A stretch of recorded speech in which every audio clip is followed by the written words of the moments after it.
रामकृष्ण हरी मित्रमैत्रिणींनो, कसे आहात? सुंदर दिवसाच्या सुंदर शुभेच्छा. तर आता मी जात आहे रिलायन्स मार्ट किंवा डी मार्ट, कारण बरंचसं सामान घ्यायचं आहे. आज अहोसुद्धा घरी आहेत, म्हटलं जाऊन येऊ.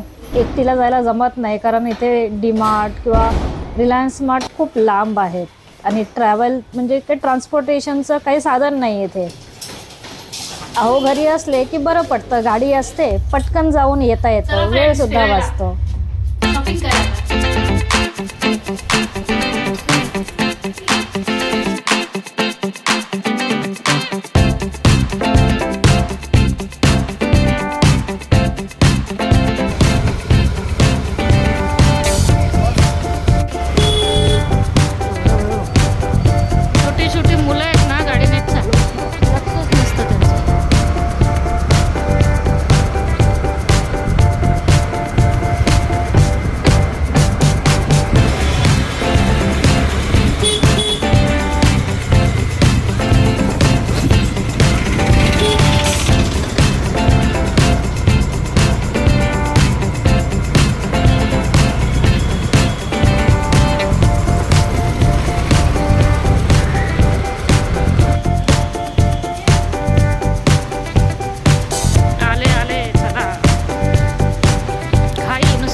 डीमार्टमधून येता येता बराच उशीर झाला, 8:30 वाजले. आता जेवण करायचं आहे, तर घरी जाते आणि पटकन पुलाव बनवते, कारण चपाती भाजी करायला आता एवढा वेळ. कुणाचे कपडे आहेत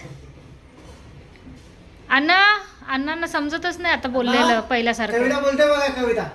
कुणाची कपडे आहेत नाही समजत. कुणाची कपडे आहेत काय कुणाचे कपडे आहेत? नाही. गावाहून आल्यापासून त्यांची खूप हालत खराब झाली आहे. 15 दिवसात कसे झाले ते काहीच समजत नाही त्यांना. डीमार्टमधून सर्वात पहिलं त्र्यंबकसाठी चॉकलेट घेतलं. मग हे केसाचे बक्कल आहे, जे माझ्या सासूबाईंसाठी आणि माझ्यासाठीही घेतलेत. आणि हे टिफिन त्र्यंबक आणि त्याच्या पप्पांसाठी, गाळणी नव्हती. बरंच काही असं सामान घेतलं आहे. आणि हे करता डीमार्टमध्ये एकदा गेला ना की खूप उशीर होतो, वेळेचं भानच राहत नाही. मग आता जेवणाला पण उशीर झाला आहे. आता पटकन जेवण करायचं आहे, तर म्हटलं पुलावच करून घेते, दुसरं काही कुठे आता करत बसणार. तुमच्यासोबत सुद्धा असं होतं का? तुम्ही कोणत्या डीमार्ट किंवा कोणत्याही मार्टमध्ये गेल्यानंतर आपण तिकडे नुसते फिरतच बसतो, वस्तू घेण्यापेक्षा जास्त फिरण्यातच जास्त वेळ जातो. सर्वांसोबत असंच होत असेल नाही का?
पुलाव रेडी आहे, या सगळेजण जेवायला. तुला अशक्तपणा आलाय का? अशक्तपणामध्ये टॅबलेट खातात का रे बाळा? वीकनेस वगैरे आलाय हो. डोलो मग साखर आणि मिठाचं पाणी प्यायचं. डोलो अंग दुखत असेल तर अंग पण दुखतं, ते एवढं वाजवलं वगैरे नाही तर अशक्तपणा अंग दुखी सगळं आलंय. मग तू येताना घेऊन यायला पाहिजे होतं, नाही तर बोलला इकडं असते ना. नाही. आता नसते त्यांच्याकडे, गोळ्या खाणं सोडून दिलं त्यांनी. उद्या सकाळी मीठ टाकून पाण्यामध्ये आंघोळ कर, ठीक आहे? हळद आणि मीठ टाक, मिरची पावडर नको टाकूस, ठीक आहे? नाही तर तुला वाटेल हळद मीठ टाकायचं, मग आता फोडणीचं असेल मग मिरची पावडर पण टाकू. एवढा एवढा नाही, मी तर मला जरा झोप लय झोप आली. झोप बाबा झोप. फॅन वाढवा एक नाही अजून. हो वाढवते. फ्रेंड्स, तुम्हाला आजचा व्हिडिओ आवडला असेल तर व्हिडिओला लाईक करा, सखी चॅनलला सबस्क्राईब करा. पुन्हा भेटू, तोपर्यंत काळजी घ्या. शुभरात्री.